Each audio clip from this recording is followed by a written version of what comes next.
औ के गर्दैछस् हौ? अब के गर्नु र हौ, यहाँ एउटा गाईको गोठ बनाउनु पर्यो भन्दै गरेको अलिक बढाएर ऊ परदेखि यहाँसम्म बनाऊ भन्दै गरेको अलिक लामो हुने रहेछ हौ। ए त्यति के लामो हो र हौ? उहिले मेरो बाउको गाई गोठ चाहिँ यति साह्रो लामो थियो कि लामो भनिसक्दा एउटा कथा जस्तो हुन्छ कि त्यो याद आयो। मेरो बाउको गोठ चाहिँ यति लामो थियो कि आम्मामामामा।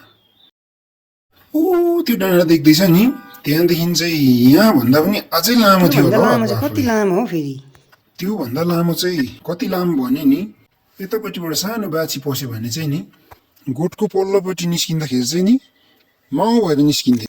ए हावाको त्यो के कुरा गर्छस्? उहिले मलाई अलिअलि याद छ कि हाम्रो बाजेको एउटा लामो झाडु थियो कि लामो लामो यस्तो टुप्पोमा चाहिँ झाडु बाँधेको कि डन्ठा चाहिँ लामो थियो।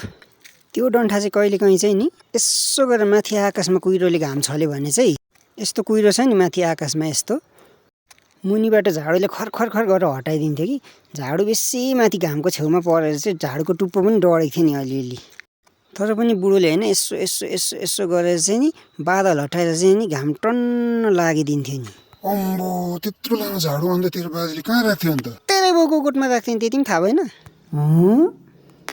तेरै बाउको गोठमा राख्थेँ, त्यति पनि थाहा भएन? गफ गर्छ साला गद्दु।